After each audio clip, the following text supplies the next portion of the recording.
नया सवेरा के प्रायोजक हैं LIC, हर पल आपके साथ।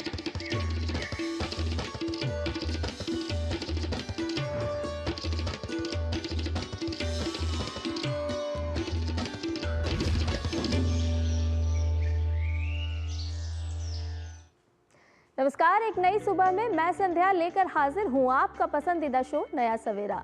अगले 1 घंटे में आज हम आपको बताएंगे देश और दुनिया की ताज़ा तरीन खबरें, साथ ही आज से संसद के मॉनसून सत्र की हो रही है शुरुआत।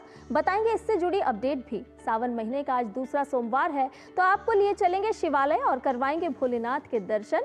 और प्रधानमंत्री नरेंद्र मोदी 23 से 26 जुलाई तक 2 देश की यात्रा पर रहने वाले हैं, तो वो कौन से देश हैं, देंगे आपको इससे जुड़ी भी एक अपडेट। तो पूरे 1 घंटे बने रहिए हमारे साथ। शुरुआत करते हैं नया सवेरा की टॉप हेडलाइंस के साथ।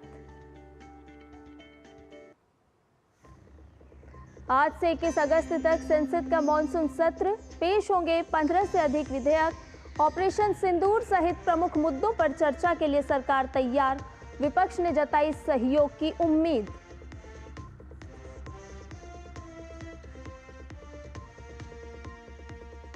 देश के 10 बड़े शहरों तक गाजियाबाद के हिंडन टर्मिनल से सीधी उड़ान सेवा शुरू।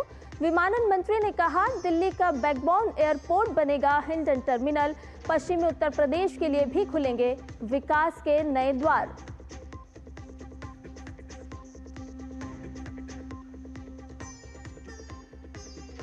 यूरोपीय संघ की चेतावनी को ईरान ने किया खारिज, निष्पक्ष परमाणु समझौते पर जोर।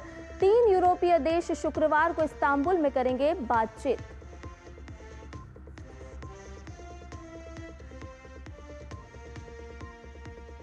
सावन सोमवार पर शिवालयों में हर हर महादेव के जयकारे। मंदिरों में जलाभिषेक और रुद्राभिषेक से हो रही है भोलेनाथ की विशेष आराधना।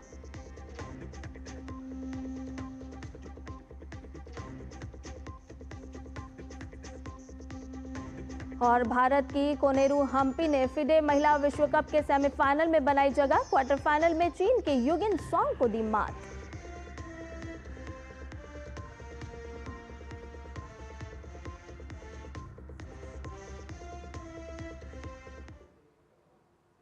और आइए नया सवेरा की करते हैं शुरुआत। आज से संसद का मॉनसून सत्र शुरू हो रहा है। 21 अगस्त यानी 1 महीने चलने वाले इस सत्र में 32 दिन में कुल 21 बैठकें होंगी। सरकार की ओर से सत्र के दौरान उठाए जाने वाले विधायी और अन्य कार्यों के लिए अस्थायी रूप से 17 मदों की पहचान की गई है। 15 से ज्यादा बिल सत्र के दौरान सदन के पटल पर रखे जा सकते हैं, जिनमें कुछ नए बिल लाने और पेंडिंग बिलों को पास करने की भी कोशिश की बात कही जा रही है। इन विधेयकों में इनकम टैक्स बिल अहम होगा। साथ ही मणिपुर में राष्ट्रपति शासन को बढ़ाए जाने के प्रस्ताव को भी इस सत्र में मंजूरी दी जाएगी। वहीं विपक्ष की ओर से सरकार को घेरने की पूरी तैयारी है। पहलगाम आतंकी हमला, ऑपरेशन सिंदूर, अमेरिकी राष्ट्रपति डोनाल्ड ट्रंप के मध्यस्थता वाले कथित बयानों और बिहार में वोटर लिस्ट रिवीजन जैसे तमाम मुद्दे हैं।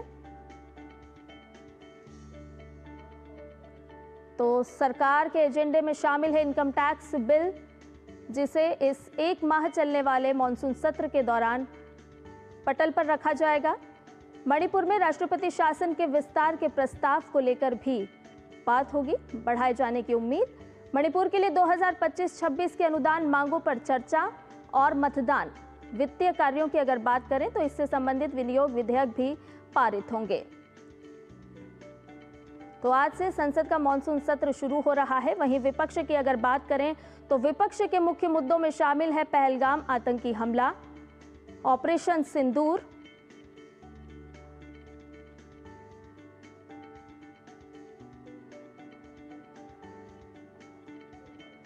और आपको बताएं कि महत्वपूर्ण संभावित विधेयक वो कौन कौन से हैं जो इस पूरे 1 माह चलने वाले संसद के मॉनसून सत्र के दौरान सदन के पटल पर होंगे।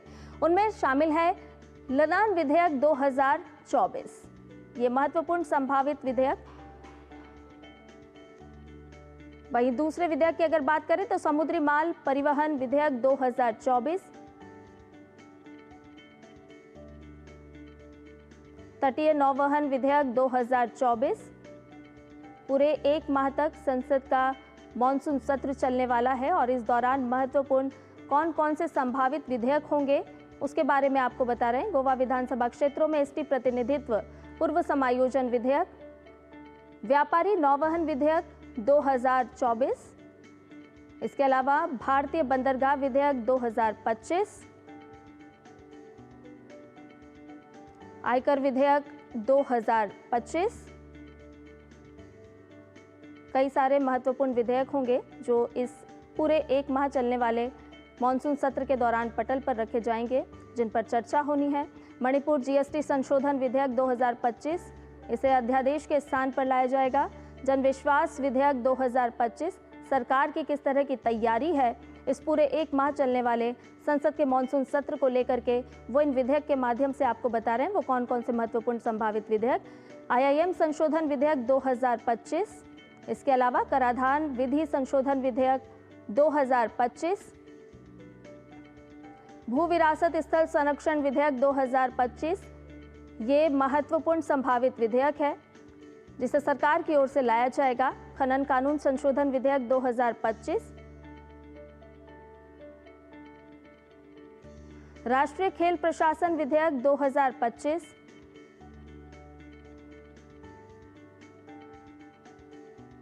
इसके अलावा राष्ट्रीय डोपिंग रोधी संशोधन विधेयक 2025।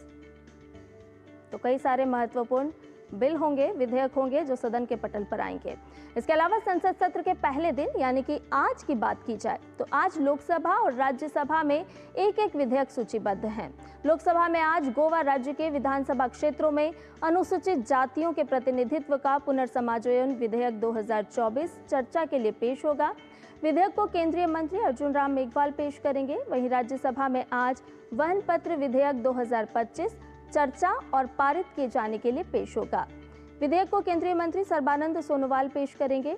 इसके साथ ही दोनों सदनों में अन्य अहम विधायी कार्यों के साथ साथ प्रश्नकाल के दौरान कई अहम प्रश्न भी पूछे जाएंगे।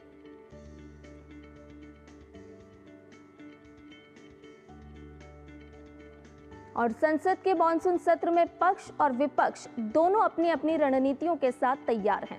सरकार की ओर से क्या एजेंडा रहने वाला है, इस बारे में हमारे संवाददाता शैलेंद्र मिश्र ने संसदीय कार्य मंत्री किरण रिजिजू से एक्सक्लूसिव बातचीत की है। साथ बातचीत करने के लिए मौजूद हैं संसदीय कार्य मंत्री किरण रिजिजू जी। बहुत बहुत स्वागत है सर आपका। जब भी संसद सत्र की शुरुआत होती है हम देखते हैं कि ये बहुत चर्चा होती है कि कौन से बिल सरकार ला रही है, तो एजेंडा क्या रहेगा सर? कई बिल्स हैं जो इस सत्र में आएंगे। शिपिंग बिल है, पोर्ट्स बिल है, मर्चेंट बिल्स हैं, स्पोर्ट्स का बिल है और जन विश्वास बिल है, एजुकेशन का। कई महत्वपूर्ण बिल्स हैं जो इस मानसून सत्र में आने वाले हैं। तो हमने सारा बिल्स का भी तैयारी करके रखा है और जो एक महीने का सत्र है तो इसमें हम किस तरीके से बिल्स को लाएंगे उसका भी एक रूपरेखा तैयार किया हुआ है। विधेयकों की चर्चा की जो इस सत्र में आ सकते हैं मानसून सत्र में, अगर कोई नंबर बताना चाहे कि कितने नए विधेयक होंगे या कुल कितने विधेयक लाने की तैयारी है? लगभग 17 विधायक हमारे पास में है, इस वक्त तैयारी के स्टेज में है। इसके अलावा कुछ और मुद्दे हैं, वो मैं अभी आपको बोल नहीं सकता हूँ क्योंकि पहले घोषणा कर देंगे तो फिर वो अच्छा नहीं होगा। बीएसी में हम प्लेस करेंगे। सरकार हमेशा कहती रही है कि नियमों के मुताबिक तो चर्चा के लिए तैयारी है, लेकिन जिस तरह से हम तैयारी देख रहे हैं विपक्ष की, तो फिर उस पर क्या कहें? विपक्ष अगर तैयार हो तो हमारे लिए बहुत अच्छी बात है। तैयारी का साथ आना चाहिए ना। कोई जब मैच खेलते हैं तो तैयारी का साथ आएंगे तो खेल अच्छा होगा, उसका स्टैंडर्ड हाई होगा। अगर आप बिना प्रैक्टिस के ऐसे ही खेल मैदान में घुसेंगे तो खेल भी अच्छा नहीं होगा। उसी प्रकार से देश का सबसे बड़ा पंचायत हमारे पार्लियामेंट में अगर आप बिना तैयारी के साथ आते हैं तो फिर ये ठीक बात नहीं है, ये जनता का साथ धोखा होगा। ऑपोजिशन भी तैयारी का साथ आना चाहिए, ये मैं मानता हूँ, क्योंकि अगर ऑपोजिशन कमज़ोर हो जाएंगे, तैयारी का साथ नहीं आएंगे, आकर के सिर्फ हल्ला गुला करना है, तो फिर संसद का सत्र का मज़ा नहीं होता है। और जो विपक्ष के नेता है, बड़े दल का जो नेता है, जैसे नेता प्रतिपक्ष है, वो परिपक्वता के साथ मैच्योरिटी का साथ, तैयारी का साथ आएंगे और उस हिसाब से बोलेंगे तो हमको अच्छा लगेगा। खबर है कि कोई बहुत बड़ी तैयारी है, एक विधेयक के तौर पर एक कोई ऐसा बिल आने वाला है जो बहुत महत्वपूर्ण और ऐतिहासिक होने वाला है, कुछ संकेत देना चाहेंगे? देखिए, हर बिल महत्वपूर्ण है, हर एक विधेयक देश के लिए महत्वपूर्ण होता है। कुछ जो है राजनीतिक तौर पर धमाकेदार होते हैं तो उसको लोग कहते हैं कि बड़े बिल है। हर विधेयक बहुत बड़ा होता है। हमारे लिए सारे बिल्स, सारे रेजुलेशंस, हर एक पार्लियामेंट का बिजनेस उतना ही महत्वपूर्ण है। सत्र के दौरान जो सरकार की तैयारी है उस पर खुलकर बातचीत की है संसदीय कार्य मंत्री ने, और साथ ही साथ विपक्ष को एक नसीहत भी है कि वो सकारात्मक मुद्दों के साथ आए। सरकार नियमों के मुताबिक चर्चा के लिए सदन में तैयार है। महत्वपूर्ण बिल आने हैं, करीब 18 बिल इस सत्र के दौरान संसद में पेश किया जा सकते हैं। कैमरामैन आशीष के साथ शैलेंद्र मिश्र, डीडी न्यूज, दिल्ली। और वहीं वरिष्ठ भाजपा सांसद जगदम्बिका पाल ने सत्र शुरू होने से पहले संसद की कार्रवाई में हंगामा करने की विपक्ष की तैयारी पर निशाना साधा है। उन्होंने कहा कि विपक्ष के पास कोई मुद्दा नहीं है, इसलिए वो हंगामे की तैयारी कर रहा है। सदन है वो डिबेट के लिए है, डिस्कशंस के लिए है, डिसीजन के लिए है, न कि हंगामा खड़ा करने के लिए है। अब अभी सदन शुरू नहीं हुआ, जिस तरह से विपक्ष तैयारी कर रहा है, देखिए जनता की चुने हुए जनप्रतिनिधियों से जनता की अपेक्षाएं हैं कि देश में इतने महत्वपूर्ण सवाल है, कहीं बाढ़ है, कहीं लैंडस्लाइड है, कहीं कुछ और परिस्थितियाँ, सभी विषयों को स्पीकर साहब जब उठाने का अवसर देते हैं तो सदन को बाधित करना जनता की एक तरह से उनका बहुमूल्य गाड़ी की कमाई का अपव्यय होता है, सदन का समय जाया होता है। और इस पर ज़्यादा जानकारी के साथ हमारे सहयोगी संवाददाता ऋषि कुमार हमारे साथ जुड़ गए हैं। ऋषि, सबसे पहले तो आपसे यही जानना चाहेंगे कि विपक्ष की तो हम बात करेंगे कि किस तरह की रणनीति है, लेकिन उससे पहले सरकार की क्या कुछ तैयारी है वो बताइए। देखिए, जहाँ तक सरकार की बात करें तो सरकार ने अपने एजेंडा जो है वो तय कर लिया है। सरकार ने साफ कर दिया है कि उनकी जो सरकारी कामकाज है, जो महत्वपूर्ण विधेयक हैं, उनको पारित कराना उनकी प्राथमिकता है। साथ ही साथ उन्होंने साफ कहा है कि विपक्ष जिन मुद्दों को नियमों के तहत उठाना चाहता है उन पर चर्चा करने के लिए भी सरकार को कोई आपत्ति नहीं है। कुल मिला के दोनों तरफ से रणनीतिक जो तैयारियां हैं वो कर ली गई हैं और सरकार की पुरजोर कोशिश होगी कि शांतिपूर्ण माहौल में सदन में जो विधेयक हैं वो पारित हों। और यहाँ पर सरकार ने विपक्ष को घेरने की भी कोशिश की है कि वो पूरी तैयारी के साथ आएँ और एक कंस्ट्रक्टिव सजेशंस के साथ डिबेट में शामिल हों। डिबेट के ज़रिए सरकार की आलोचना करें, उन्हें कोई आपत्ति नहीं है, लेकिन शोर शराबा और हंगामा नहीं होना चाहिए। यहाँ पर जिस तरीके से राज्यसभा के सभापति ने भी साफ कहा है कि सदन के अंदर व्यक्तिगत हमलों से बचना चाहिए और भाषा की मर्यादा का ख्याल रखना चाहिए। इसी तरीके से संसदीय कार्य मंत्री साफ कहते हैं कि जो नेता प्रतिपक्ष हैं एक मैच्योरिटी के साथ सदन में मुद्दों को उठाते हैं तो ये पूरे लोकतंत्र के लिए एक शुभ संकेत होता है, मजबूती की बात होती है। और इसी आचरण को जब वो अपनाएंगे तो सरकार के पास कोई विकल्प नहीं होता है कि वो विपक्ष को गंभीरता से सुने, लेकिन उनका साफ कहना है कि हंगामा और शोर शराबा विकल्प होता है तो वो दुर्भाग्यपूर्ण माना जाएगा। इस तरीके से सरकार ने अपनी जो रेखाएं हैं वो खींच दी हैं और विपक्ष के सामने साफ संकेत दे दिए हैं कि वो किस तरीके से अपनी रणनीति को आगे बढ़ाने वाला है।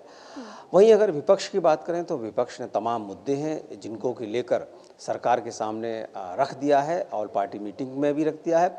और जिस तरीके से आज जो सत्र की शुरुआत है उससे पहले ही अभी हमने देखा कि कांग्रेस की तरफ से राज्यसभा में नियम 267 के तहत कार्य स्थगन प्रस्ताव के नोटिस आ चुके हैं। उन्होंने ट्वीट करना शुरू कर दिया है और जो नोटिस उन्होंने राज्यसभा डेस्क को भेजे हैं वो मीडिया में प्रसारित करना शुरू कर दिए हैं। यानी कि विपक्ष ने अपनी रणनीति को पहले दिन से ही सामने लाना शुरू कर दिया है। वो चाहता है कि सिर्फ और सिर्फ मुद्दों पर चर्चा पहले हो और उसके बाद कोई कामकाज आगे बढ़े, जो अभी तक विपक्ष ने संकेत दिए हैं। देखते हैं कि जब सदन शुरू होता है तो किस तरीके का माहौल बनता है और क्या कुछ नया निकल के आता है, क्योंकि ख़ास तौर से हमने देखा है कि मानसून सत्र की एक खासियत रहती है कि एक और बारिश होती है, मौसम सुहाना होता है, तो वहीं सदन के अंदर हंगामा, शोर शराबा और सियासी माहौल काफ़ी गर्म रहता है।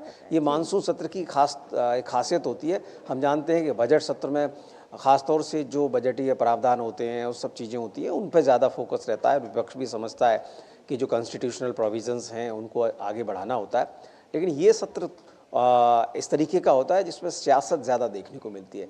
इस बार देखते हैं कि किस तरीके से सरकार अपने फ्लोर मैनेजमेंट के जरिए अपने विधायी कार्यों को आगे बढ़ाती है। जी ऋषि, संसदीय कार्य मंत्री ने साफ तौर पर कहा कि विपक्ष अपना होमवर्क करके आए, सरकार हमेशा चर्चा के लिए तैयार रहती है, लेकिन ऐसे में जिस तरह से रणनीति की हम बात कर रहे हैं, तो क्या लग रहा है कि विपक्ष वाकई में कोई सार्थक चर्चा में भाग लेता हुआ इस पूरे मानसून सत्र के दौरान नजर आएगा, या फिर आज जो पहला दिन है इस मानसून सत्र का वो हंगामा की भेंट चढ़ेगा?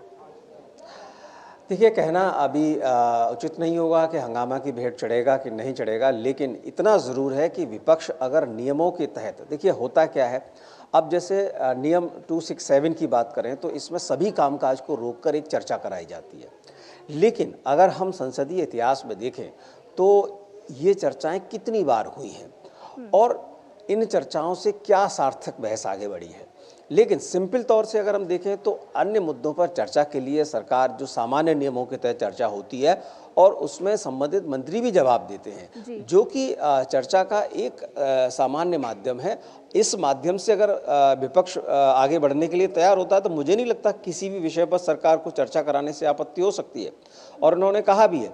अब मुझे तो ये जो लग रहा है कि अगर नियमों को लेकर एक दूसरे के सामने अड़ते हैं, कहते हैं कि इसी नियम के तहत होना चाहिए, हम इस नियम से चर्चा नहीं चाहते, तो आमतौर पर हमने देखा है यही मेन मुद्दा हो जाता है और जिस मुद्दे पर चर्चा करना चाहते हैं वो मुद्दा पीछे हो जाता है, यानी कि एक अहम की लड़ाई हो जाती है। हमने तमाम संसद के सत्रों में देखा है कि इसी वजह से तमाम जो कामकाज हैं और जो विधायी कार्य के जो घंटे हैं और जो संसद का जो समय है बहुत ज़्यादा बर्बाद भी देखने को मिला है।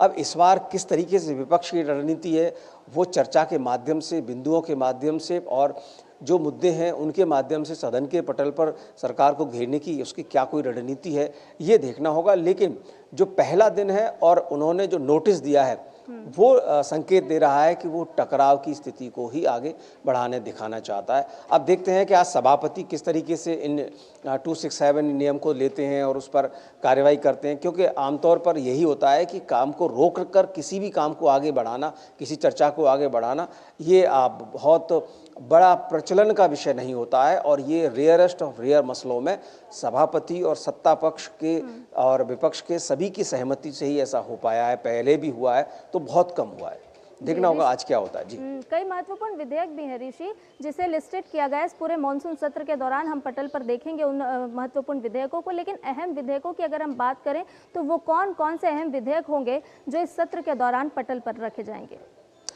देखिए, सबसे महत्वपूर्ण तो टैक्सेशन से संबंधित है, कराधान से संबंधित है, इनकम टैक्स से संबंधित जो विधेयक है उस पर सबकी नज़रें होंगी। सरकार किस तरीके से उसमें संशोधनों के माध्यम से सरकार अपने एजेंडे को आगे बढ़ाती है, कामकाज को आगे बढ़ाती है। दूसरा, हम जानते हैं कि मणिपुर में राष्ट्रपति शासन को लेकर जो अध्यादेश है उसको अब उसको संसद से सहमति और उसके अनुमोदन ज़रूरी होता है, तो ये तो कॉन्स्टिट्यूशनल प्रोविजंस है, वो सरकार आगे बढ़ाती है। लेकिन इन विधेयकों में अगर मैं देखूं तो सबसे ज़्यादा जो समुद्री परिवहन, पोत और बंदरगाह और शिपिंग, इससे संबंधित कई विधेयक हैं। मुझे लगता है कि इस मोर्चे पर सरकार ने एक बड़ी रणनीति अपनाई है कि हमारा जो नौ परिवहन है, जो समुद्री माल से या अन्य चीज़ों से जो हमारा व्यापार आगे बढ़ता है, उसको और ज़्यादा सुगम कैसे बनाया जाए। तो इस तरीके के इसमें कुछ नए विधेयक भी हैं और पहले के भी संशोधन विधेयक भी हैं। तो मुझे लगता है कि इस बार समुद्र से जुड़ी हुई जो तमाम गतिविधियां हैं, जिसमें परिवहन है, शिपिंग है और इंपोर्ट एक्सपोर्ट है, बहुत सारी चीज़ें हैं, उससे संबंधित 4-5 विधेयक हैं, वो मुझे लगता है ज़्यादा महत्वपूर्ण है, क्योंकि इसमें कई विधेयकों की वजह से ऐसा लग रहा है कि पूरे के पूरे एक तंत्र में कुछ विधेयकों के संशोधन के माध्यम से सरकार कुछ उसको आगे बढ़ाने या उस नए तरीके अपनाने की कोशिश कर रही है। जी, बहुत बहुत शुक्रिया ऋषि, तमाम जानकारी हमसे साझा करने के लिए। तो आज से संसद का मानसून सत्र शुरू हो रहा है और पक्ष और विपक्ष दोनों ही पूरी तरह से तैयार है। और फिलहाल नया सवेरा में रुकने एक छोटे से ब्रेक के लिए जल्द हाजिर होंगे।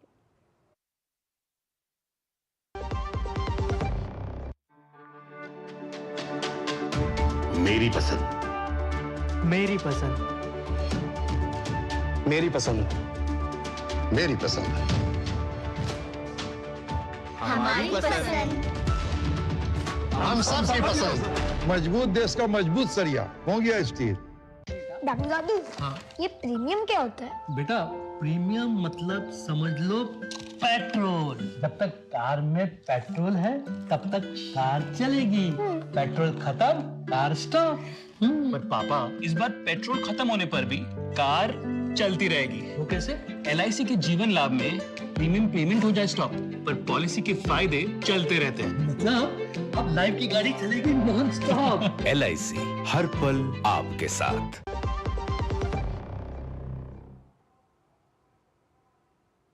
और ब्रेक के बाद नया सवेरा में आपका एक बार फिर से स्वागत है। सावन महीने का आज दूसरा सोमवार है। देश भर के शिव मंदिरों में श्रद्धालुओं की भारी भीड़ उमड़ रही है। लोग भगवान शिव की पूजा अर्चना कर रहे हैं और उन पर जल, दूध, बिल्व पत्र चढ़ा रहे हैं। विशेष रूप से काशी विश्वनाथ मंदिर और अन्य प्रमुख शिव मंदिरों में भक्तों की भारी भीड़ देखी जा रही है। श्रावण मास भगवान शिव को समर्पित है और इस महीने में सोमवार का व्रत और पूजा का विशेष महत्व होता है। ये तस्वीरें हम आपको बता रहे हैं दिल्ली, वाराणसी, अयोध्या, उज्जैन के महाकालेश्वर मंदिर की, जहां और साथ ही साथ बागपत की भी, जहां शिवालयों में भक्तों की भीड़ देखी जा रही है। मान्यता है कि इस दिन भगवान शिव की पूजा करने से भक्तों की सभी मनोकामनाएं पूरी होती हैं और सुख, समृद्धि, शांति और अच्छे स्वास्थ्य का आशीर्वाद भी मिलता है। और यही वजह है कि पूरे सावन माह में भक्तों का तांता शिव मंदिरों में लगा होता है और ऐसे में सोमवार का दिन, जो शिव का दिन माना जाता है, उस दिन भक्तों की संख्या और बढ़ जाती है। हर कोई भगवान भोले को मनाने के लिए प्रयासरत होता है। कोई दूध अर्पित करता है, कोई जल अर्पित करता है, कोई प्रसाद अर्पित करता है और हर कोई मनोकामना करता है कि भगवान शिव की कृपा उन पर बनी रहे। तो गौरी शंकर मंदिर, काशी विश्वनाथ मंदिर, बागपत के मंदिर और साथ ही साथ महाकालेश्वर मंदिर और क्षीरेश्वर मंदिर के हम आपको दर्शन करवा रहे हैं, जहां शिवालयों में भक्तों का तांता है। हर कोई भोलेनाथ को अपनी अपनी आस्था के माध्यम से जल समर्पित कर रहा है, कोई पुष्प, बिल्व पत्र अर्पित कर रहा है।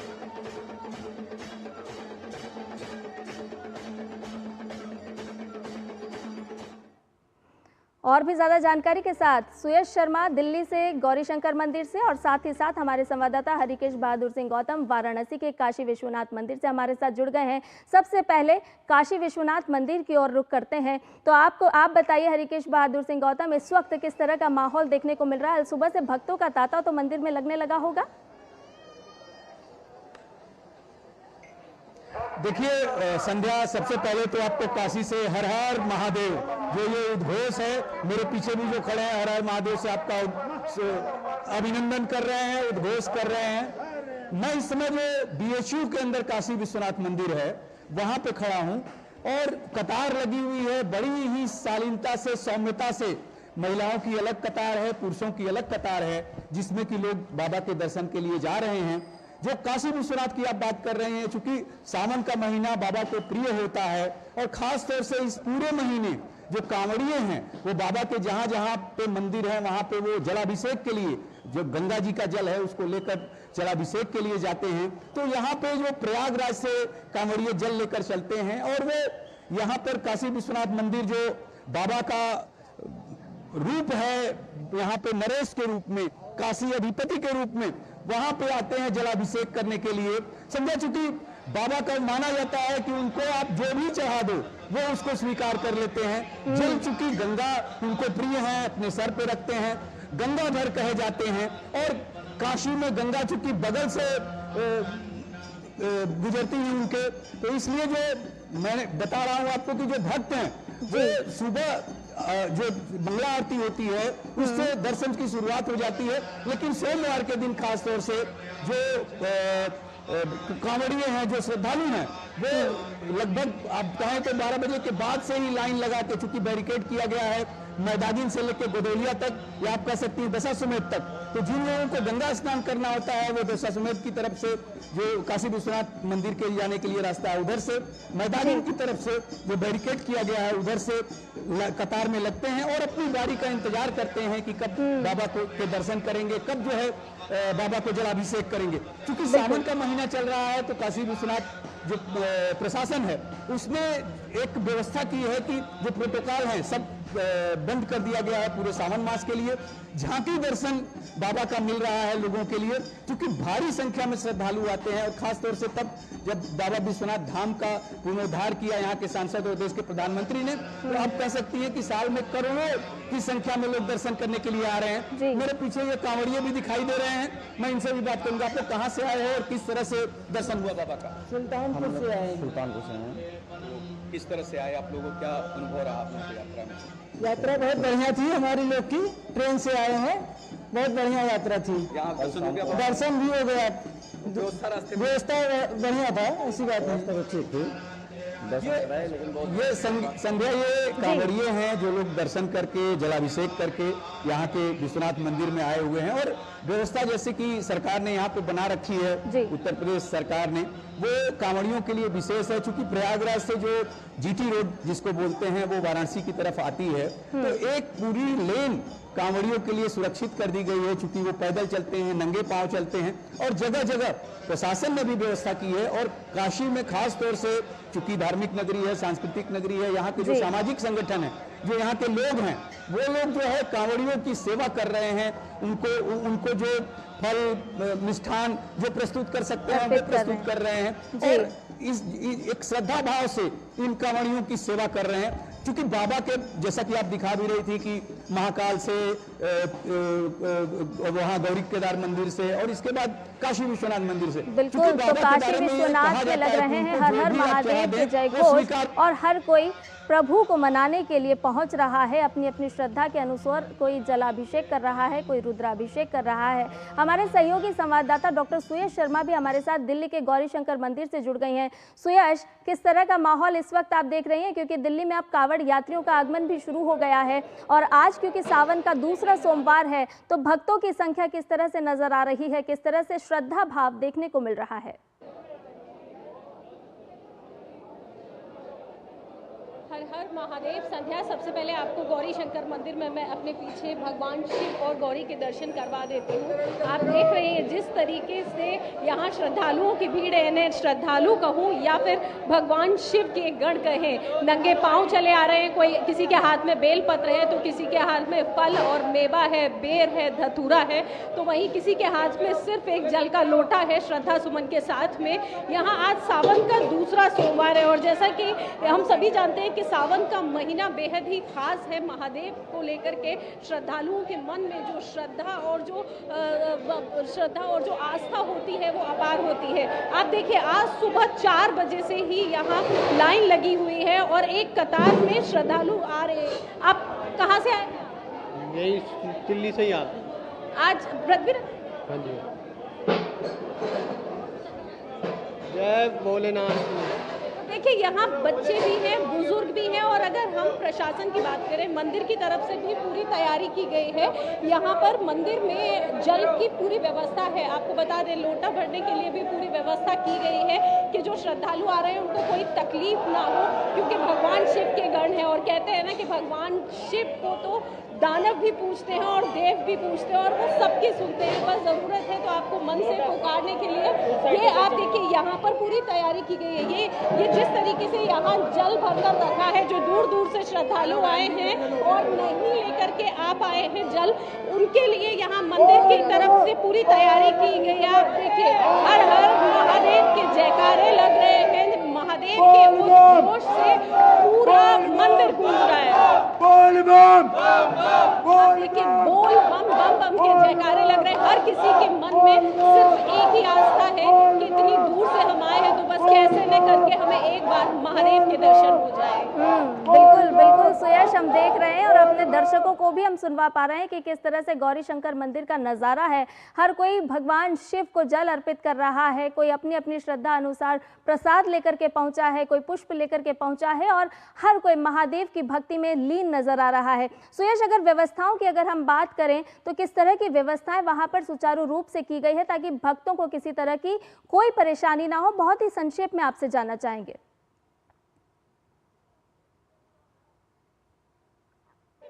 बताया कि यहाँ 2 लाइनें लगाई गई है, जैसा आप देख पा रहे हैं ये लाइन इधर से जा रहे हैं, 2 लाइन यहाँ लगाई गई है अलग अलग तरीके से, किसी को तकलीफ ना हो। और जो व्यवस्था यहाँ पर की है, देखिए जल की व्यवस्था की गई है क्योंकि यहाँ गौरी शंकर मंदिर में बहुत सारे लोग आज देखिए ऑफिस भी होता है लोगों का, सीधे ऑफिस यहाँ से जाएंगे, उनके लिए यहाँ जल की व्यवस्था भी है, पवित्र जल दिया जा रहा है उनके श्रद्धालुओं को। वहीं अगर प्रशासन की बात करें तो मंदिर के बाहर भी पूरी तरीके से बैरिकेटिंग लगाई गई है, लोग नंगे पांव भी आज मंदिर आते हैं। बिल्कुल सुयश, तो भक्तों को किसी तरह की परेशानी ना हो और भक्त और भगवान के बीच बहुत दूरी भी ना हो, इसका खास तौर पर ख्याल रखा गया है। बहुत बहुत शुक्रिया सुयश तमाम जानकारी हमसे साझा करने के लिए और हमारे दर्शकों को भगवान शिव के दर्शन कराने के लिए। हरिकेश बहादुर सिंह गौतम, आपका भी बहुत बहुत शुक्रिया वाराणसी से हमारे दर्शकों को भगवान शिव के दर्शन कराने के लिए।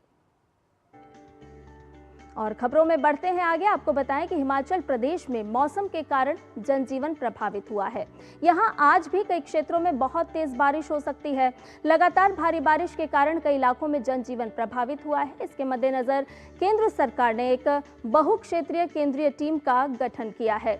केंद्र सरकार ने कहा है कि वो आपदा के समय बिना किसी भेदभाव के राज्यों के साथ मजबूती से खड़ी है। वहीं आंकड़ों के मुताबिक हिमाचल प्रदेश में तेज बारिश और संबंधित मामलों में अब तक कुल 166 मौतें हुई हैं। इनमें 132 लोगों ने बारिश से संबंधित हादसों में और 34 लोगों ने सड़क दुर्घटनाओं में अपनी जान गंवाई है। भारी बारिश के कारण कई जिलों में सड़कें बाधित हैं, विशेषकर मंडी और कुल्लू जिलों में इसका असर देखा गया है। यहाँ 142 सड़कें अवरुद्ध हैं, 26 पावर ट्रांसफार्मर खराब हो गए हैं। खास तौर पर मंडी, कुल्लू, सिरमौर में 40 जल आपूर्ति योजनाएं ठप पड़ गई हैं। प्रभावित क्षेत्रों में राहत और मरम्मत कार्य अभी जारी है। केंद्रीय गृह मंत्री अमित शाह ने हिमाचल प्रदेश में प्राकृतिक आपदा और उसके असर को देखते हुए बहुक्षेत्रीय केंद्रीय टीम के गठन के निर्देश दिए हैं। इस टीम में NDMA, CBRI, Roorkee, IITM Pune, भूविज्ञानी व आईआईटी इंदौर के विशेषज्ञ शामिल होंगे। इसके अलावा हिमाचल प्रदेश के कई हिस्सों में बाढ़ और भूस्खलन के नुकसान का आकलन करने के लिए एक अंतर मंत्रालयी केंद्रीय दल को पहले ही भेजा गया है। यह अंतर मंत्रालयी केंद्रीय दल राज्य के प्रभावित क्षेत्रों का दौरा कर रही है। केंद्र सरकार ने हिमाचल प्रदेश सहित सभी राज्यों को आवश्यक एनडीआरएफ टीमें, सेना की टीमें और वायुसेना की तैनाती सहित सभी प्रकार की रसद सहायता भी प्रदान की है। राज्य में बचाव और राहत कार्यों के लिए एनडीआरएफ की कुल 13 टीमें तैनात की गई हैं। और वहीं उत्तराखंड में भी आज बहुत तेज भारी बारिश हो सकती है। मौसम विभाग ने उत्तराखंड में कल तक बहुत तेज बारिश का अनुमान व्यक्त किया है। उत्तराखंड के देहरादून, टिहरी, पौड़ी, नैनीताल, चंपावत और उधम सिंह नगर में भारी बारिश के लिए ऑरेंज अलर्ट जारी किया गया है। 22 जुलाई को देहरादून और उत्तरकाशी जिलों में बहुत भारी बारिश की संभावना है।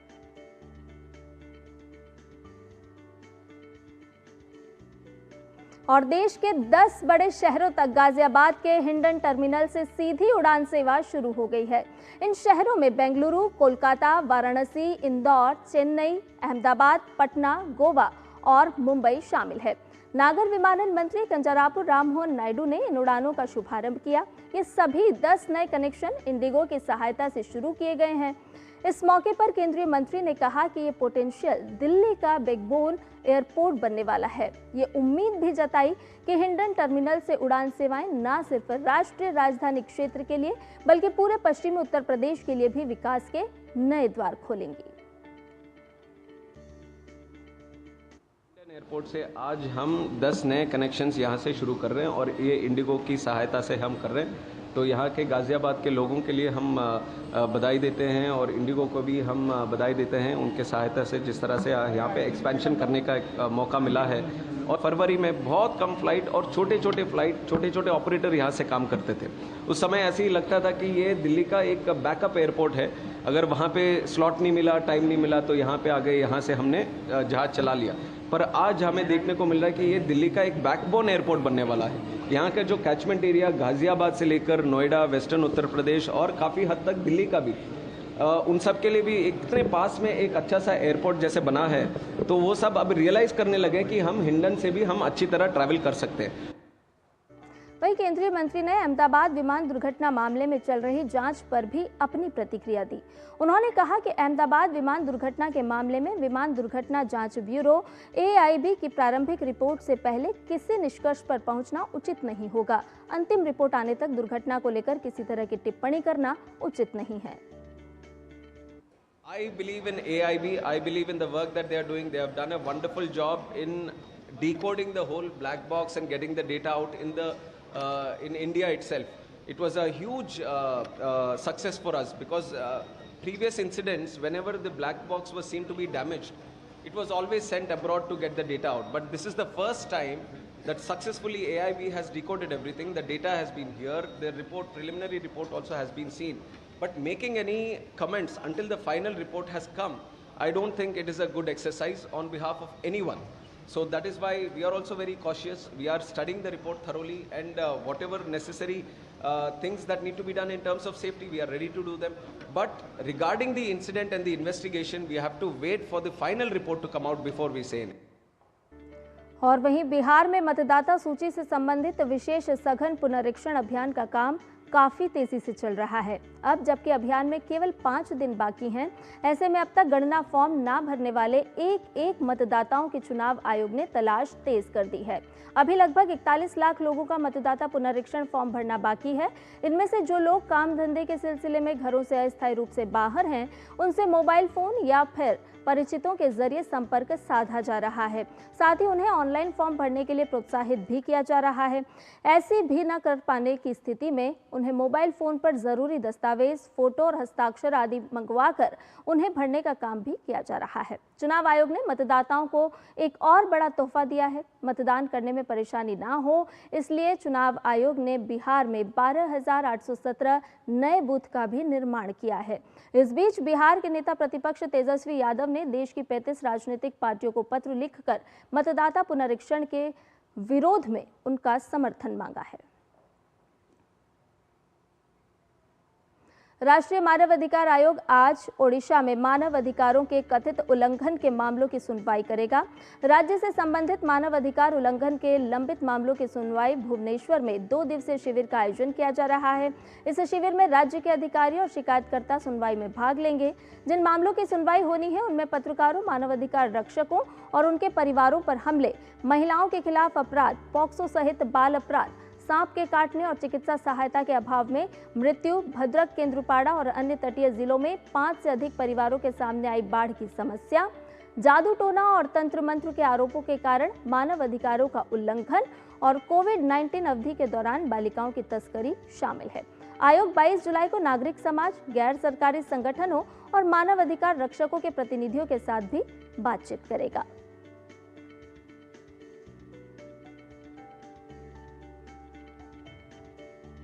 प्रधानमंत्री नरेंद्र मोदी 23 से 26 जुलाई तक 2 देश की यात्रा पर रहेंगे। दौरे के पहले चरण में पीएम ब्रिटेन जाएंगे।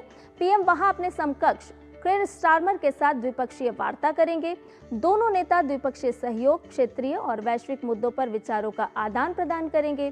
प्रधानमंत्री की ब्रिटेन के राजा चार्ल्स से भी मुलाकात संभावित है। यात्रा के दूसरे चरण में पीएम मालदीव जाएंगे। 26 जुलाई को मालदीव 60वां स्वतंत्रता दिवस मनाएगा। पीएम उससे जुड़े केंद्रीय समारोह में मुख्य अतिथि के तौर पर शरीक होंगे। पीएम और मालदीव के राष्ट्रपति की बैठक में द्विपक्षीय सहयोग में प्रगति की समीक्षा की जाएगी। विदेश राज्य मंत्री पवित्र मार्गरिटा साउथ अफ्रीका के दौरे पर हैं। लेसोथा पहुंचने पर उनका विदेश और अंतर्राष्ट्रीय संबंध विभाग के प्रधान सचिव ने स्वागत किया। पवित्र मार्गरिटा ने सोशल मीडिया प्लेटफॉर्म एक्स पर मुलाकात की तस्वीर पोस्ट की और कहा कि द्विपक्षीय संबंधों को और मजबूत करने के लिए नेतृत्व के साथ जुड़ने की आशा है।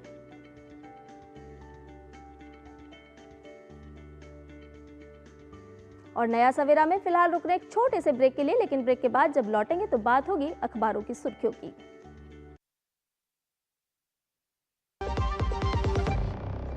जब धरती चीर कर निकलता है लोहे का पत्थर और मिलता है मोंगिया के जोश से, फिर तपता है, पिघलता है और बनता है फौलाद। अब होता है सरिया सारी खूबियों के साथ। मोंगिया स्टील, मजबूत देश का मजबूत सरिया। जो लक्ष्य चुना था समझ आने लगा है। GLA यूनिवर्सिटी, उच्च लक्ष्य की निश्चित प्राप्ति। और ब्रेक के बाद नया सवेरा में आपका एक बार फिर से स्वागत है और आइए अब रुक करते हैं अखबारों की सुर्खियों का।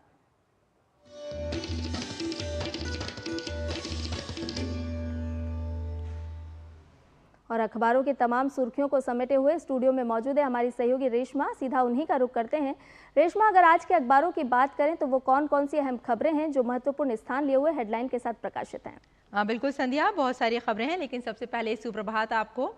और अगर हम बात करें अखबारों की सुर्खियों की तो काफ़ी अहम है और ज़्यादातर अखबारात में हम लाए हैं वो खबरें जिसे सबसे पहले जो पहले पन्ना होता है उस पर कई अच्छी खबरें जो हैं वो प्रकाशित की गई हैं। आपको बता दें कि संसद सत्र आज से, मॉनसून में मुद्दों की बरसात, ये एक ख़ास खबर है जिसे ज़्यादातर समाचार पत्रों ने अपने पहले ही पन्ने पर जगह दी है। और 21 अगस्त तक चलने वाले इस सत्र में 32 दिन में कुल बताई जा रही हैं कि 21 बैठकें होंगी। कुछ नए बिल और कुछ पेंडिंग बिलों पर पास कराने की सरकार पूरी तरह से कोशिश करेगी, लेकिन जहां तक बात है कांग्रेस की और अपोजिशन पार्टीज की तो वो कई अहम मुद्दे लेकर आ रही है सरकार को घेरने के लिए, लेकिन सरकार का कहना है कि वो पूरी तरह से तैयार है हर सवाल का जवाब देने के लिए। तो मॉनसून में मुद्दों की बरसात होने वाली है। विपक्ष की अगर बात करें तो पहलगाम हमला, ऑपरेशन सिंदूर और कई अन्य मुद्दे भी उठाने के लिए विपक्ष पूरी तरह से तैयार नजर आ रहा है। और वहीं बात कर लेते हैं एक और ख़ास खबर की। ये भी जो खबर हम लेकर आए हैं काफ़ी अहम हो जाती है। जस्टिस वर्मा के खिलाफ प्रस्ताव पर 100 से अधिक सांसदों ने हस्ताक्षर किए हैं। रिजिजू का ये बयान है। केंद्रीय संसदीय कार्य मंत्री किरण रिजिजू ने ये कहा है कि जैसे कि उन्होंने पहले बताया था कि वर्मा को हटाने के प्रस्ताव पर सभी राजनीतिक दल पूरी तरह से सहमत नजर आ रहे हैं। न्यायपालिका में भ्रष्टाचार एक अत्यंत संवेदनशील और गंभीर मामला है और उन्होंने ये भी कहा कि ज़्यादातर जितने भी सांसद हैं तकरीबन 100 उन्होंने इस पर हस्ताक्षर कर दिए हैं। आपको याद ही होगा कि नई दिल्ली में जो उनका सरकारी आवास है जस्टिस वर्मा का, उस पे वहाँ पर भारी मात्रा में कैश मिला था जिसे लेकर उन्हें हटाने का प्रस्ताव पास किया जाना है। और अब देख लेते हैं एक और सुर्खी। कांवड़ियों के भेष में उपद्रवी भी, यात्री के बाद पोस्टर लगाकर होगा एक्शन। जी हाँ, यूपी के मुख्यमंत्री योगी आदित्यनाथ ने ये बात कही है। और आपको यहाँ बताते चलें कि आज से कई रास्तों पर डायवर्जन भी किया जाएगा ताकि कांवड़ियों को कोई भी परेशानी का सामना न करना पड़े। आपको बता दें कि गुड़गांव में NH-48 दिल्ली जयपुर हाईवे पर सोमवार से बुधवार तक 3 दिन के लिए भारी वाहनों की नो एंट्री हो गई है। ट्रैफिक पुलिस ने कांवड़ यात्रा के चलते ये एडवाइजरी जारी की है। और कालिंदी कुंज मार्ग पर दिल्ली से नोएडा आने वाली सड़क की एक जो साइड है उसे पूरी तरह से बंद कर दिया जाएगा। भारी वाहन द्वारका एक्सप्रेस और KSP के रास्ते पूरी तरह से जाएंगे और श्रद्धालुओं से द्वारका एक्सप्रेस से डाक कावड़ ले जाने की भी अपील की गई है। और साथ ही साथ आपको बताते चलें कि मुख्यमंत्री योगी आदित्यनाथ ने यह भी कहा है कांवड़ियों से कि कानून अपने हाथ में ना लें। अगर कोई भी बात ऐसी नजर आती है तो सीधे पुलिस से संपर्क कर सकते हैं। और अब देख लेते हैं एक और ख़ास सुर्खी जो कि संबंधित है हमारे स्वास्थ्य से। मधुमेह, BP जैसी बीमारियों की पहचान स्वदेशी मानकों से की जाएगी। जी हाँ, आपको बता दें कि CSIR ने कहा है कि भारत का अपना हेल्थ इंडेक्स तैयार होगा और अब तक विदेश के मानकों पर इसकी पहचान की जाती थी, लेकिन अब वैज्ञानिक हमारी आबादी के अनुसार स्वदेशी मापदंड बनाने के लिए पूरी तरह से तैयार नजर आ रहे हैं। और इसकी अब बात आती है कि क्या फ़ायदे हो सकते हैं। सही स्वास्थ्य रिपोर्ट मिलेगी और बीमारियों की जल्द पहचान की जा सकती है। बेहतर इलाज और दवाइयाँ भी मुहैया होंगी और साथ ही साथ सटीक डाटा की मदद से सब कुछ बहुत जल्द पहुँच जाया करेगा। साथ ही 10,000 लोगों के सैंपल से तैयार किए जाएंगे स्वास्थ्य मानक। 25 जुलाई तक चलेगा दूसरे चरण का परीक्षण। और अब देख लेते हैं अगली सुर्खी। ये सुर्खी भी गुड न्यूज़ की उसमें आ जाती है। एयर इंडिया दुर्घटना के बाद टाटा समूह का एक अहम कदम बताया जा रहा है। टाटा सन्स ने पीड़ितों के लिए बनाया 500 करोड़ का ट्रस्ट।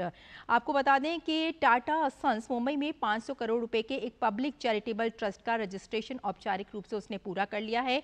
ये ट्रस्ट 12 जून को अहमदाबाद में एयर इंडिया की फ्लाइट संख्या AI 171 की दुखद घटना से जो जितने भी पीड़ित थे उनके लिए समर्पित है, जिसमें 260 लोग मारे गए थे। और इसमें बता दें कि ट्रस्ट का नाम AI 171 memorial and welfare trust होगा। तत्काल और निरंतर इसमें सहायता मिलेगी और ये एक बड़ा कदम बताया जा रहा है टाटा सन्स की तरफ से। तो ये थी कुछ सुर्खियां जिन्हें हम लेकर आए थे समाचार पत्रों से। बहुत शुक्रिया रेशमा, अलग अलग क्षेत्रों से हमारे दर्शकों के लिए बहुत ही कम समय में अखबारों की सुर्खियां समेट के लाने के लिए। और आइए बात कर लेते हैं कारोबार जगत की।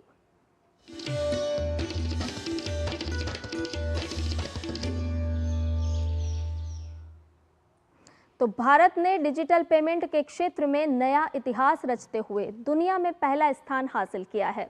इंटरनेशनल मॉनेटरी फंड यानी कि IMF की ताज़ा रिपोर्ट के अनुसार भारत का unified payments interface UPI digital transaction में एक अभूतपूर्व सफलता की मिसाल बन चुका है।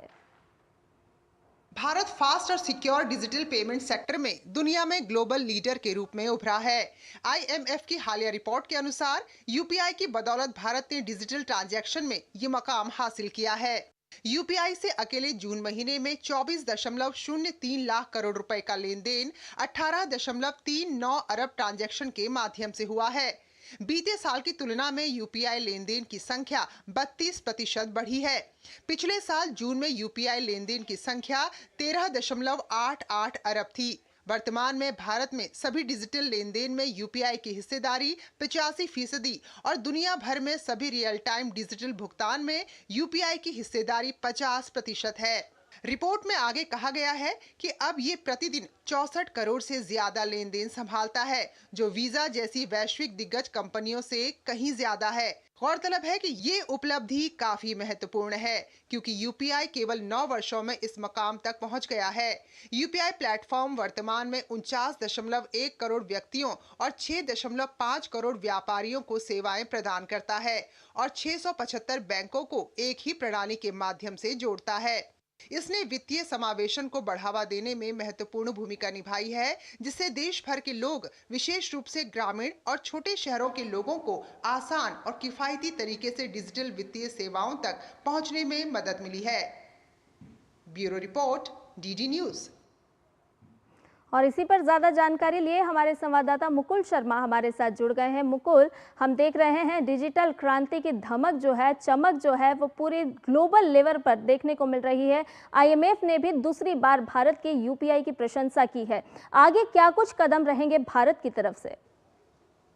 बिल्कुल संध्या, देखिए, जब IMF की हम बात करें, तमाम जो वित्तीय संस्थाएं हैं, जब हम वैश्विक स्तर पर देखते हैं, लगातार UPI की जो तारीफ है वो होती आई है। और जिस तरीके से हमने अपनी रिपोर्ट में बताया कि जो आंकड़े हैं वो सीधे तौर पर बताते हैं कि किस तरीके से UPI का जो दबदबा है वो बढ़ता हुआ नज़र आ रहा है। 1800 करोड़ से ज़्यादा ट्रांजेक्शन आप अंदाज़ा लगा सकते हैं लगातार जो है देखने को मिल रही हैं हर महीने, यानी 18 अरब ट्रांजेक्शन, एक बहुत बड़ा ये आंकड़ा है। और उसके साथ साथ जब हम बात कर रहे हैं जून महीने की, जिसमें करीब अगर देखा जाए 24 लाख करोड़ रुपये से ज़्यादा का जो कारोबार हुआ है, और ये पिछले वर्ष के मुकाबले करीब 32% ज़्यादा है। और सबसे महत्वपूर्ण बात यह है कि सरकार ने जो डिजिटल इंफ्रास्ट्रक्चर तैयार किया है, जिसके तहत हमने देखा शुरुआत तौर पर अगर की जाए, क्योंकि UPI जिसको करीब 9 वर्ष पूरे हो चुके हैं, लेकिन उससे पहले हमने देखा सरकार की जो योजना थी, जनधन योजना, जिसके तहत जो लोग हैं उनके खाते खुलवाए गए। और उसके तहत आज न सिर्फ शहरों की हम बात करें बल्कि तमाम ग्रामीण क्षेत्रों की बात की जाए, दूर दराज क्षेत्रों की बात की जाए, वो लगातार UPI का इस्तेमाल कर रहे हैं। ना सिर्फ हमारे देश में, करीब अगर हमारे देश की हम बात करते हैं तो 85% जो लेन देन है आज के समय में वो UPI से हो रहा है। और उसी के तहत जब हम बात करते हैं कि कैसे कैशलेस इकोनॉमी की जब हम बात करते हैं, उसको भी ये बढ़ावा दे रही है। लेकिन इसके साथ साथ जब वैश्विक स्तर पर बात करते हैं, ग्लोबल लेवल पर हम बात करते हैं, तो 7 ऐसे देश हैं जहाँ पे लगातार इसका इस्तेमाल हो रहा है। फिर चाहे हम UAE की बात करें, सिंगापुर की बात की जाए, मॉरिशस की बात की जाए, नेपाल, भूटान, श्रीलंका, और उसके साथ साथ फ्रांस, जहाँ पे लगातार जो UPI है उसका दबदबा हम देख सकते हैं किस तरीके से बढ़ता हुआ नजर आ रहा है। लेकिन सबसे महत्वपूर्ण बात यह है कि ये जो डिजिटल इंफ्रास्ट्रक्चर एक भारत ने तैयार किया है, हर देश जो है इससे काफ़ी प्रभावित है। और अक्सर हमने देखा है जब जो दूसरे देशों के प्रतिनिधि जो हैं या जो राष्ट्राध्यक्ष जब हमारे देश में आते हैं तो वो काफ़ी इसको देख के उत्साहित होते हैं कि कैसे ग्रामीण क्षेत्रों में भी, फिर चाहे हम बात करें जो छोटे व्यवसायी हैं उनकी बात की जाए, रोज़ के जो कामगार हैं उनकी बात की जाए, वो लगातार इसका इस्तेमाल कर रहे हैं क्योंकि बेहद आसान इसको बनाया गया है। 9 वर्ष पहले की अगर बात की जाए, बड़ी मुश्किल होती थी अगर आपको किसी दूसरे को अगर कुछ मनी ट्रांसफ़र करना है, पैसे अगर दूसरे खाते में भेज रहे हैं, या तो आपकी जो बैंकिंग टाइम है आपको उस पर भेजना होता था, लेकिन अब 24 घंटे में आप किसी भी अकाउंट में जो लेन देन है वो कर सकते हैं। और कई ऐसे बैंक अकाउंट्स हैं जो इस पर आप इसको, अगर हम UPI की बात करते हैं, इस पर आप ऐड कर सकते हैं, उनको जोड़ सकते हैं। लेकिन सबसे महत्वपूर्ण यही है कि अब किसी भी समय अगर किसी की आवश्यकता है तो आप पैसे का लेन देन कर सकते हैं। अब आपको समय नहीं देखना होगा और महज ही कुछ सेकंड में अगर देखा जाए, क्योंकि जब ग्लोबल लेवल पे भी देखें तो करीब 50% की हिस्सेदारी वहाँ पर हमें भारत की नज़र आती है रियल टाइम पेमेंट की जब हम बात करते हैं। और इन्हीं बातों को लेकर अगर देखा जाए तो अब एक नई दिशा में जो भारत के हम कह सकते हैं डिजिटल पेमेंट है वो बढ़ रही है। और उसी वजह से ना सिर्फ हम तो यूनिफाइड पेमेंट की जब हम बात करते थे, लेकिन अब उसको यूनिवर्सल पेमेंट मोड पर भी देखा जा रहा है। संध्या, बिल्कुल बिल्कुल मुकुल, एक ग्लोबल लीडर के तौर पर UPI नजर आ रहा है और यही वजह है कि IMF भी लगातार भारत के डिजिटल क्रांति की तारीफ कर रहा है, UPI की प्रशंसा कर रहा है। बहुत बहुत शुक्रिया मुकुल तमाम जानकारी हमसे साझा करने के लिए। और वहीं भारतीय स्टार्टअप्स 26 डील्स के जरिए $97.45 मिलियन का फंड जुटाने में सफल रहे हैं। इसकी वजह देश के स्टार्टअप्स इकोसिस्टम का मजबूत रहना है। पिछले सप्ताह डील्स की संख्या के मामले में बेंगलुरु शीर्ष शहर के रूप में उभरा, जहां 11 स्टार्टअप्स को फंडिंग मिली। इसके बाद मुंबई में 6 डील्स हुई, जबकि दिल्ली, NCR, चेन्नई और पुणे ने भी फंडिंग गतिविधि देखी गई। 6 डील्स के साथ AI सबसे आकर्षक सेक्टर रहा। इसके बाद ई-कॉमर्स में 4 और हेल्थ टेक में 3 डील्स दर्ज की गई। डीप टेक, फिनटेक और कंज्यूमर टेक जैसे अन्य सेक्टर्स में भी निवेशकों ने रुचि दिखाई है। और अब देख लेते हैं दुनिया भर की कुछ खास और अहम खबरें।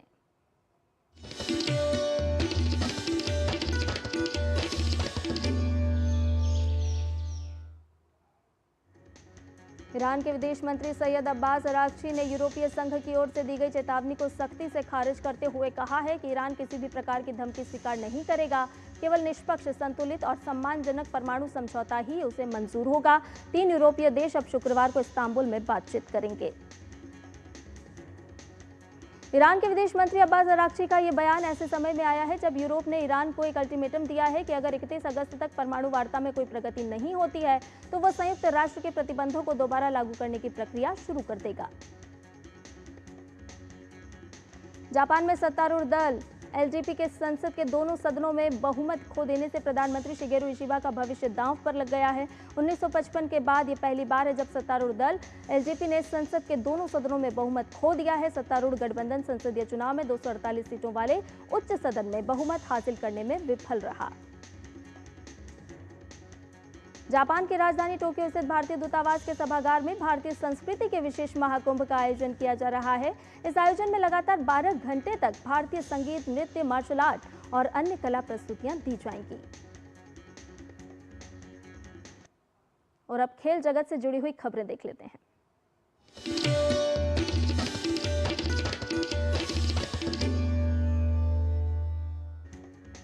तो भारत की कोनेरू हम्पी ने FIDE महिला विश्व कप के सेमीफाइनल में जगह बना ली है। क्वार्टर फाइनल में हम्पी ने चीन की युगिन सॉन्ग को मात दी। भारत पहला देश जिसकी 4 खिलाड़ी क्वार्टर फाइनल में पहुंचने में कामयाब रही हैं।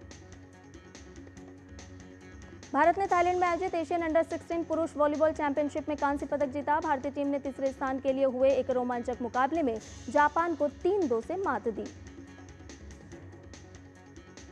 इंग्लैंड को अगले 3 विश्व टेस्ट चैंपियनशिप फाइनल के मेजबान के रूप में चुना गया है। इंग्लैंड 2027, 2029 और 2031 में होने वाले विश्व टेस्ट चैंपियनशिप फाइनल की मेजबानी करेगा। 23 जुलाई से ओल्ड ट्रैफर्ड मैनचेस्टर में शुरू हो रहे चौथे टेस्ट से पहले टीम इंडिया का बड़ा झटका लगा है। 3 प्रमुख भारतीय तेज गेंदबाज नीतीश कुमार रेड्डी, आकाशदीप और अर्शदीप सिंह चोट के कारण या तो टीम से बाहर हो चुके हैं या उनके खेलने पर संशय है।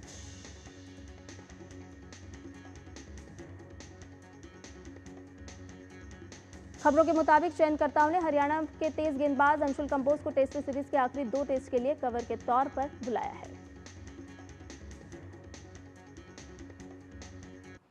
और नया सवेरा में अब बात मौसम के मिजाज की।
और नया सवेरा में अब वक्त हो चला है आपसे विदा लेने का, लेकिन जाने से पहले आपको लिए चल रहे हैं तमिलनाडु के श्रीरंगम में स्थित श्री रंगनाथ स्वामी मंदिर में, जहां थाई महोत्सव की रथ यात्रा में धूम देखने को मिल रही है। ये एक वार्षिक उत्सव है। इस उत्सव में मंदिर के देवता श्री नंबेरुपल थाई थेर मंडपम तक एक पवित्र जुलूस में ले जाया जाता है, जहां अनुष्ठान किए जाते हैं। तो आप लीजिए इन भव्य रथ यात्रा का आनंद और हमें दीजिए इजाजत।